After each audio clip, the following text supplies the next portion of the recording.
Doon naman sa mga may TIN number tapos gumagawa ng Orus account, pag ganito yung error na natatanggap nyo, email address not found, ito yung video para sa'yo.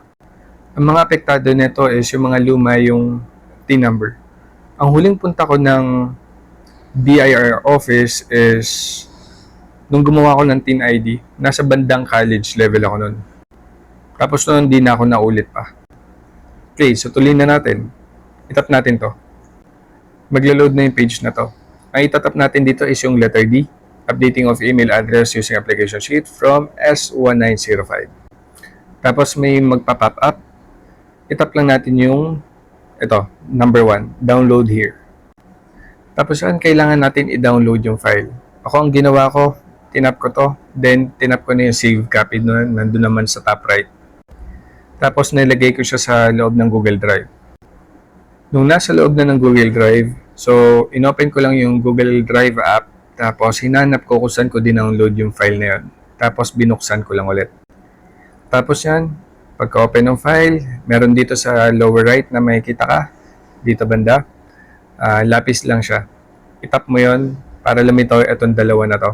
Annotation at saka form filing. Itong annotation ay para sa pirma. So gagamitin mo yan dito, pati yung pagsulat ng full name mo. Tapos, isusulat mo din yung petsa ngayong araw. Tapos naman, itong form filing is gagamitin natin sa lahat ng mga box na nandito. Yung mga personal info mo. Mag-highlight lang ako ng parte ng form S1905. Okay, so ilalagay natin yung TIN number natin dito. Dito sa branch code, pwede mong iwan na blanco to kung hindi mo naman alam ang branch code mo. Tapos, RDO code. Ito, kung hindi mo alam yung RDO code, pwede natin i-check sa internet. Para makita natin yung RDO code, nag-open ako ng Google Chrome, tapos sinerge ko BIR, RDO, tapos yung lugar namin, Plaridel. Tapos ito na yung mga lumabas na result. Ito medyo generic pa, hindi pa nagpipinpoint masyado kung ano nga ba yung RDO code ng Plaridel. Pero dito sa ilalim lumitaw siya, RDO number 25A, Plaridel. Pero ang ginawa ko, binuksan ko yung PDF file na to. Mas nag-focus ako sa file na to dahil official website ng BIR yun nandito. Ito yung nandun sa loob ng PDF file. So, in-highlight ko na lang, Krinos path ko dito sa RDO code na 25A para sa Plaridel, Bulacan. So, yun sa'yo, depende kung taga saan ka. Ganun lang din yung gagawin mo para malaman mo yung RDO code ng lugar mo. Kung saan ka nag-apply ng BIR or TIN number dati. Next naman is sa step 2 na tayo. Piliin mo lang yung updating of email address. Okay, so step 3 na tayo. Ilalagay lang natin dito yung full name natin.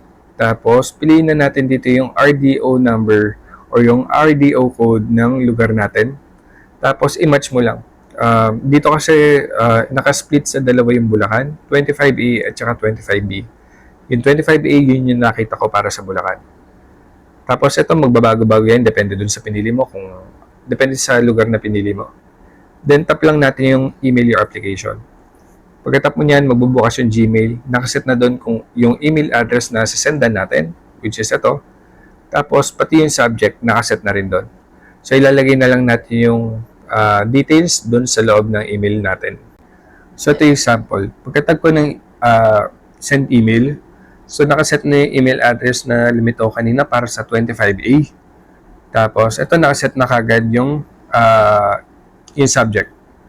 Ito naman yung ginawa ko sa laman ng email. I would like to update my email in order to create an Orus account. If possible also to update my personal information if possible. Umulit pala ako doon. Tapos nilagay ko lang yung personal info ko dito. Tapos nag-attach ako ng valid ID. In-attach ko yung national ID, yung file na fill out natin kanina, at saka itong passport copy.